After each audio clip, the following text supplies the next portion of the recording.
Bonjour, bienvenue sur TV Touriste. Aujourd'hui, nous sommes présents à Lusso, au pôle 21, si je me trompe pas. C'est bien ça.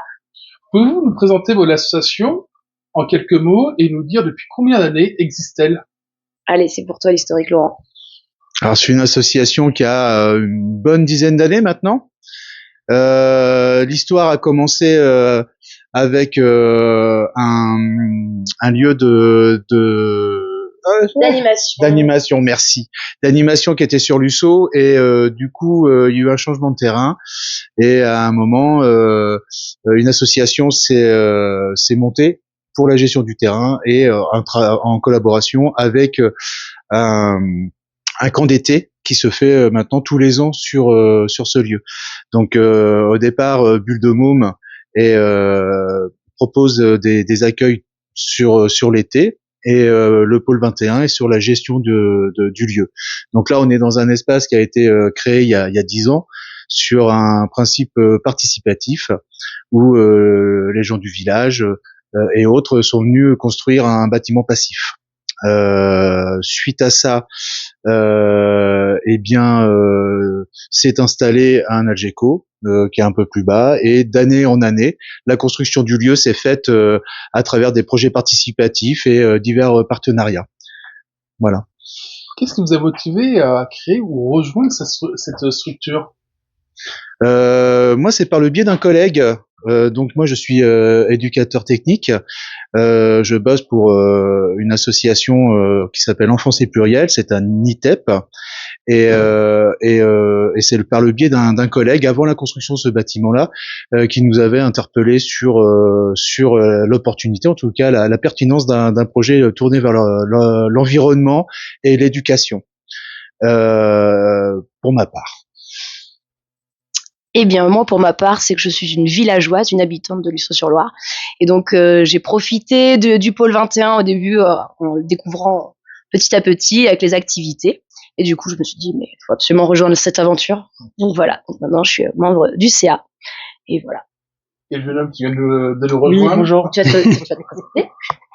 Donc moi je m'appelle Julien Dervaux, je suis coordinateur de service jeunesse pour l'association Bulle de Môme. Notre partenaire principal est le pôle 21, notamment parce qu'on gère un centre de loisirs en plein air qui a lieu tous les étés sur le site du pôle 21. Et puis on participe donc comme aujourd'hui au chantier apprenant depuis quelques années et depuis vraiment cette année on arrive à emmener un groupe d'enfants pour prendre part à ce projet. Comme ça il y a une cohérence entre ce qu'ils font sur les chantiers des mercredis et puis leur centre de loisirs de l'été. Et qu'est-ce qui vous a motivé à choisir l'éducation populaire comme socle pour vos actions? Pour ma part, donc je viens de l'animation.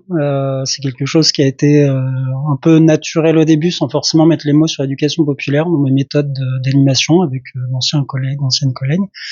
Et puis j'ai été formé donc au BPGEPS, qui a un tronc vraiment éducation populaire avec les CMA notamment. Et puis en rejoignant une structure, une Bulle de Môme qui travaille autour de valeurs comme celle-ci, c'est fait très naturellement et donc, du coup avec le pôle 21 on est assez cohérent là-dessus quoi. Comment fonctionne l'association au quotidien, notamment en termes d'organisation autour des bénévoles? Alors, je peux vous faire le petit détail un peu de ce qui s'y passe au quotidien. Oui. Donc, on a des activités un petit peu tous les jours. Le lundi, par exemple, il y a des séances de yoga. Donc là, c'est un intervenant yoga qui vient faire les séances. Les gens sont inscrits pour tous les soirs. Le mercredi, il y a donc les mercredis apprenants, une semaine sur 2, une semaine sur 3, toute la journée. Et le soir, il y a du qigong. Le jeudi, il y a une chorale canto et une fois par mois de la sophrologie. Le vendredi, c'est une semaine sur 2 des ateliers d'écriture ou de la batucada. Donc la batucada, c'est géré par le pôle 21. Les ateliers d'écriture, c'est aussi avec un intervenant. Et le week-end, on va dire que le lieu est un peu proposé pour que des gens dans le village ou un peu plus loin proposent des activités. Donc en ce moment, on a une fois par mois du rétro gaming qui est proposé gratuitement par 2 habitants du village. On a des ateliers floraux, on a des stages de théâtre. Alors parfois c'est gratuit, parfois c'est payant, ça dépend si c'est des gens, des professionnels ou plutôt des bénévoles. Mais tout est possible. Donc c'est ça qui nous intéresse, c'est que beaucoup d'actions citoyennes, voilà, c'est un lieu qui est quand même mis à disposition pour ça. Et nous, après, à côté de ça, on propose des activités, on va dire, plus ponctuelles sur des événements que l'on choisit de faire. Comme par exemple, on participe tous les ans au mois du doc, au mois de novembre, où on propose des documentaires. Il y a un événement pareil en novembre-décembre avec Bulle de Môme qui est la disco soupe. On fait en général un gros événement dans l'année, donc là, on vous en parlera tout à l'heure, mais c'est la Nuit des forêts, qui aura lieu au mois de juin. Et après, il y a tout un tas de choses ponctuelles qui peuvent s'ajouter. C'est ça. Ouais. C'était géré par les bénévoles et volontaires du pôle 21 pour que ce soit l'organisation, la gestion des salles, et après la communication aussi, parce qu'il faut communiquer sur les activités, donc gérer l'administratif. Enfin voilà, après tout ça c'est géré par les bénévoles du CA. Comment construisez-vous votre programmation transversale et qui y contribue? Bon, on l'a construit en fonction de tout ce qui peut nous intéresser, rebondir sur quelque chose qui peut nous intéresser, et des appels d'offres qu'on voit, des projets ou des subventions, enfin voilà, de multiples façons. Et comment sélectionnez-vous les activités proposées au sein de chaque pôle? Chaque pôle, il y a un pôle, et je pense que après c'est un ensemble de personnes qui font vivre ce pôle. Donc tout à l'heure vous parliez d'éducation populaire, on croise l'éducation spécialisée, on croise différents publics. C'est ouvert à plein de publics en fait. Aujourd'hui, par exemple, sur les mercredis apprenants, on a avoir des enfants qui vont avoir entre 8 et 10 ans, des enfants qui viennent du milieu spécialisé, qui ont 14, 15, 16 ans. On va avoir des enfants autistes qui viennent aussi ici. Là, je nomme Marceau parce que voilà, c'est un jeune qui vient depuis 2, 3 ans accompagné et par sa maman et maintenant par une éducatrice. Et donc du coup, ça, c'est l'ensemble des gens qui font vivre ce lieu. Et je pense que c'est de là où tu es ou ce que tu es. Peu importe, c'est comment on partage en tous les cas ces moments ici et comment on fait vivre un lieu en commun. Pour quel public est le pôle 21? Alors pour tout le monde, tout public, vraiment pour tout le monde. C'est les gens du village, les gens plus loin, les enfants, les adultes, les gens plus jeunes, les gens moins jeunes. Ouais, c'est vraiment pour tout le monde. C'est ouvert à tous et c'est bon, tout public. Ouais, on peut le dire, tout public. public. Ouais, il y a pas de limite en tous les cas dans les âges ou dans ce qu'on présente. Ça c'est ça. Et comment vous arrivez à garantir l'accessibilité à tous sur toutes vos activités? Il y a déjà beaucoup d'activités qui sont gratuites. Il y en a vraiment beaucoup.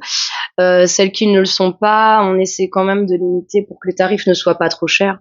Voilà, on demande aux intervenants de venir avec des tarifs qui sont quand même. Oui, ça reste accessible. Ouais. Ça reste accessible parce que voilà, il y en a pour toutes les bourses. Voilà. Après, il y a en général le but c'est pas de faire de l'argent pour faire de l'argent.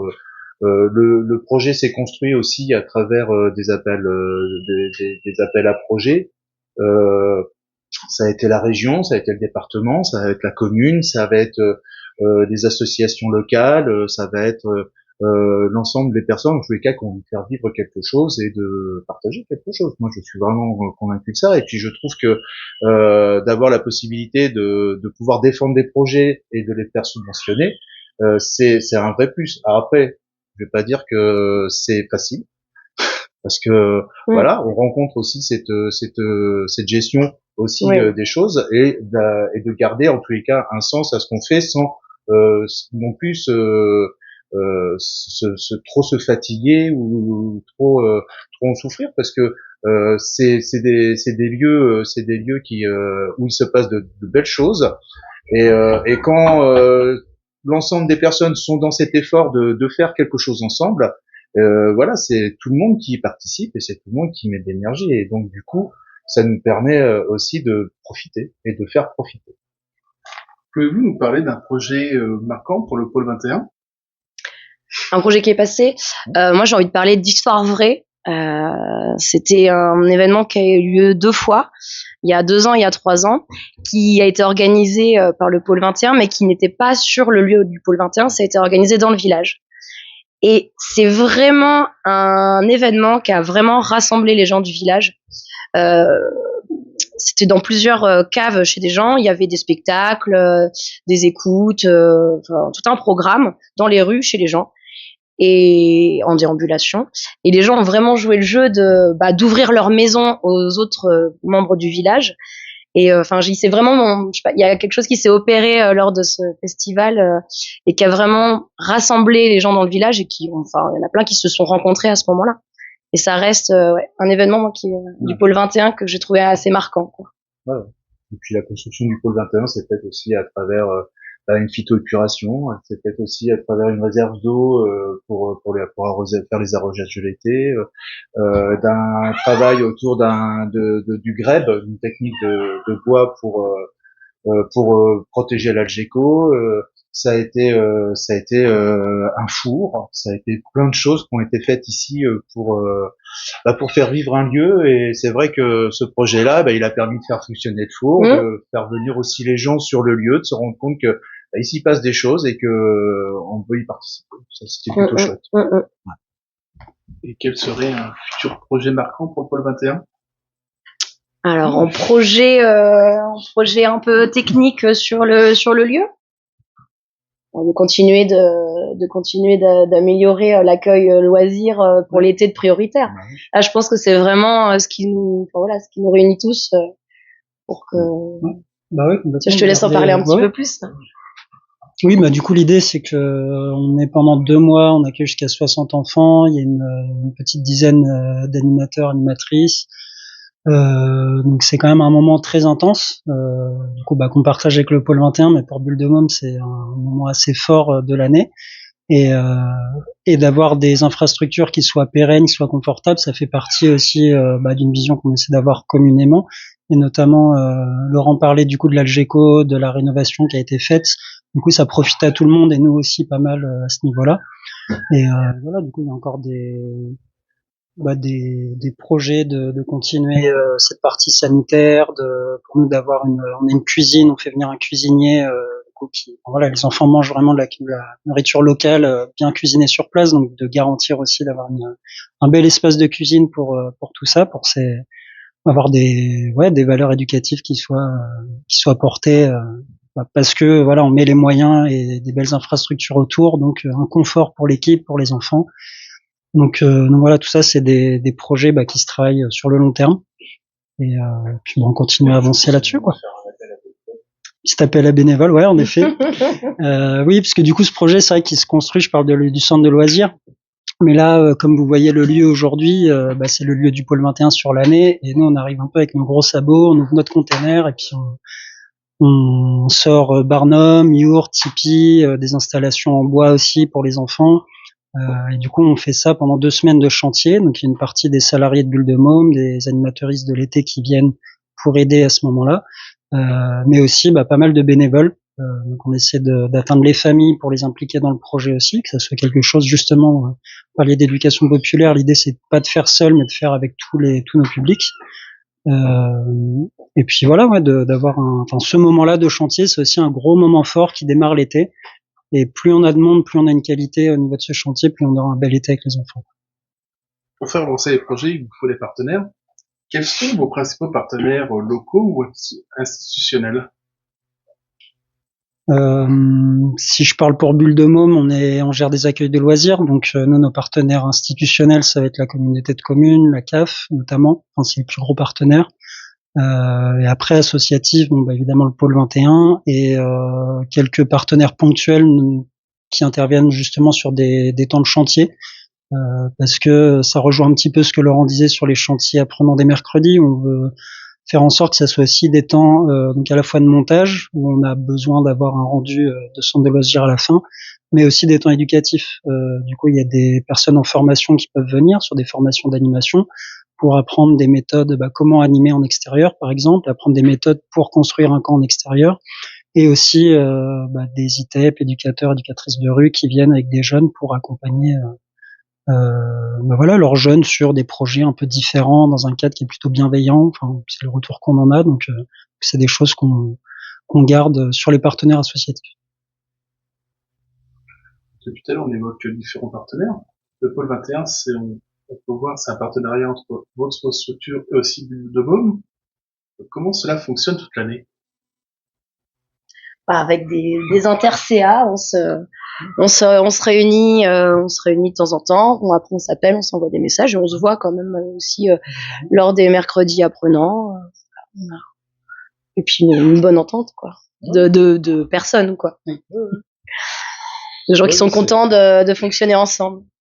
Ouais. Non, c'est un assemblage d'un lieu en fait. Le pôle 21, lui, sert de lieu et de support. Et effectivement, après, Bulle de Môme et les Petites Bouilles sont partenaires du pôle 21. L'ITEP l'éveil, Enfance et Pluriel, est partenaire du pôle 21. On travaille ensemble. Le pôle 21, lui, va aussi propose des chantiers et va aussi prendre cette démarche aussi de porter des chantiers, et ensemble, finalement, on se retrouve à les porter ensemble et finalement à vivre et à partager finalement l'évolution du lieu. Et moi, je reviens sur le partage. Moi, je reviens sur le partage. Alors, sur le principe du partage, comment une personne ou une structure, une entreprise ou une collectivité locale peut s'impliquer dans le pôle 21 et vous aider? Eh bien, alors, s'impliquer, déjà, en venant aux événements. En fait, on fait quand même souvent des événements qui sont gratuits, donc venir découvrir, en fait, être curieux de venir voir ce qu'on propose. Et puis après, en général, quand on a besoin de monde enfin, lorsqu'il y a un chantier ou qu'il y a quelque chose en particulier, par exemple, là, on a refait le parquet récemment. C'est des gens du village qui sont venus nous aider à le poser. Oui, puis on peut aussi parler des entrepreneurs qui ont aussi participé et qui ont donné aussi de leur personne et de leur temps, parce que effectivement, il y a l'électricité, la plomberie, la toiture, la charpente, la phytoépuration, toutes ces choses-là se sont faites aussi parce que on a eu aussi en face des patrons, des gens du local qui ont aussi donné aussi de leur personne et qui nous ont pas arrosé avec des avec des factures pas possibles. Ils se sont compris et ils ont participé, et ça a été aussi leur participation que de nous aider aussi à pouvoir concrétiser tout ce qui s'est fait ici, quoi. Et quels sont vos projets à venir ou ambitions pour les prochaines années?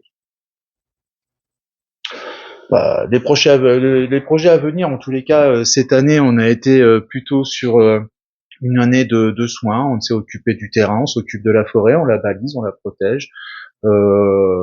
On a eu un nouveau CA, enfin c'était des nouveaux membres aussi dans le CA cette année. Ouais. Donc tout le monde a pris ses marques, a un peu rencontré. Enfin nous, Laurent et moi-même, ça fait plusieurs années qu'on est au pôle 21, mais les autres membres sont arrivés il y a 1 an ou cette année.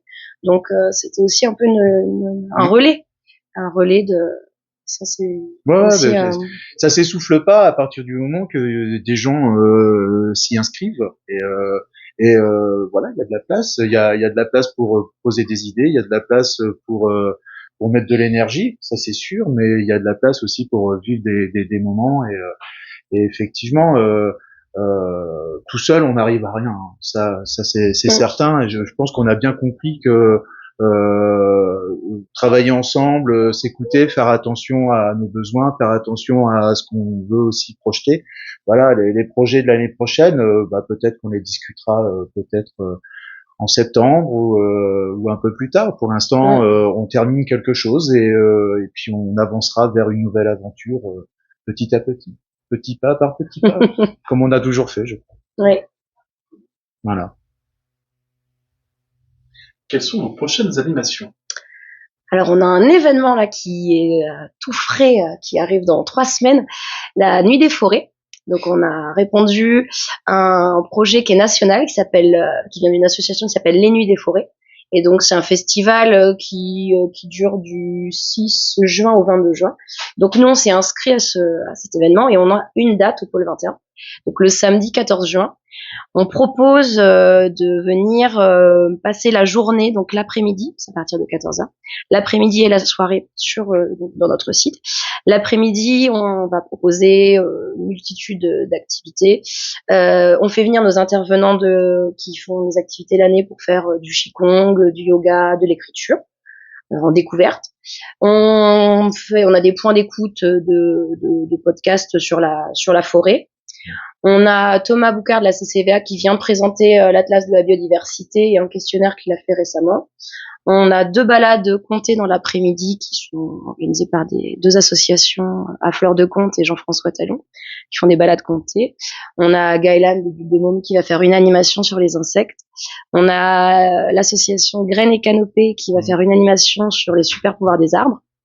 On a un spectacle de danse dans les arbres par la compagnie Exuvie. On a une autre animation le soir de Gaëlan sur les animaux nocturnes. Allez, peut-être. Et si on a de la chance, on aura peut-être une observation bébé. Voilà. Et donc c'est gratuit, c'est ouvert à tous. Voilà. Donc on remercie la Nuit des Forêts et la CCVA pour les subventions qui nous ont permis d'organiser cet événement. Voilà. Il y aura un banquet partagé le soir, donc tout le monde va ramener quelque chose qu'il a préparé à manger. Et la nuit, on propose un bivouac. Donc d'aller dormir dans la forêt, sur son hamac, sur son matelas, enfin voilà, au milieu des bois. On propose quand même un terrain en tente si certains n'ont pas envie d'aller dormir dans la forêt. Mais voilà, première expérience de nuit, toute la nuit au pôle 21. Voilà. Donc samedi 14 juin, et voilà, tout le monde est la bienvenue, le bienvenu. C'est pour les familles, c'est pour tout le monde. On a évoqué que le pôle 21 est à Luçon, mais il est où précisément? Alors, on est à la sortie de Luçon en direction de Montlouis-sur-Loire, à côté de l'aquarium de Touraine. C'est facile du coup de retrouver le pôle 21 puisque l'aquarium de Touraine est assez connu. Ouais. Voilà. Alors pour les passionnés, à côté du club de rugby et à côté du club c'est vrai. Vous avez quand même 2 belles associations. C'est vrai. Et juste en quelques mots, comment vous pouvez définir le pôle 21? C'est un endroit qui est, il y a une âme au pôle 21, on est dedans, il y a une forêt déjà. C'est un lieu où on y est, on s'y sent bien. Vraiment, il y a quelque chose déjà de nature très agréable. Et après, de gens qui y sont, c'est toujours, des gens qui s'y retrouvent et c'est un endroit, un lieu, quoi. Il y a des enfants qui ont fait un gâteau. Ouais, la semaine dernière, nos enfants, on faisait une réunion et ils ont fait un gâteau de terre pour l'esprit de la forêt qu'ils ont été donnés après. Voilà. Et nos enfants dans le village, c'est vrai qu'ils viennent tout le temps ici, ils ont grandi ici. C'est aussi leur lieu. Ouais, ça, c'est, pour quelques mots, c'est compliqué. Dans tous les cas, c'est un lieu où on peut se poser, réfléchir, se poser. Ouais, on peut proposer, ça c'est innover. Je vais vous faire tous les synonymes qui vont avec. Voilà, c'est un lieu de partage. Je reviens encore sur ce mot, mais voilà, ça reste un endroit où on peut effectivement parler de tout, être de tout, et puis parler de la différence. Je pense que c'est un lieu où la différence n'existe pas. Donc, je crois pas qu'elle existe plus que ça. Ouais, chacun à sa place. Chers amis viewers, si vous souhaitez découvrir un lieu au cœur de la nature, ouvert, où le partage est maître mot, le respect de l'environnement et de l'humain, n'hésitez pas à venir au pôle 21. À très bientôt sur TV Touraine. Dans les ruelles de la Touraine, sous les châteaux et les plaines, TV Touraine fait battre le cœur d'une région pleine de splendeur. Reportage, interview en lumière, histoire, talent qu'on éclaire. On raconte la vie, on partage les voix avec passion. TV Touraine est là pour toi. TV Touraine, d'angoisse aux étoiles, des histoires locales qui s'envolent.